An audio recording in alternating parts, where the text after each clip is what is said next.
যেই নির্বাচন সারা বিশ্ব স্বীকৃতি দিয়েছে, ভারত সহ এমনকি পাকিস্তান পর্যন্ত দুনিয়ার যে ডেমোক্রেটিক জাতিগুলো সব গণতান্ত্রিক দেশই বাংলাদেশের এই নির্বাচনকে স্বীকৃতি দিয়েছে, প্রশংসা করেছে, সমাদৃত হয়েছে।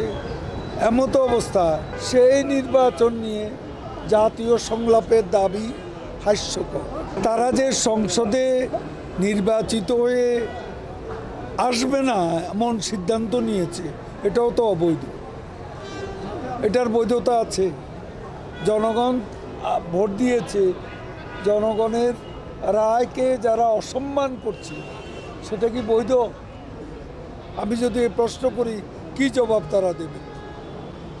তারা আগে সংসদে আসুক, অধিবেশনে যোগ দিক। 30 তারিখ সংসদ অধিবেশন, আমি আহ্বান করছি সংসদে যোগ দেওয়ার জন্য।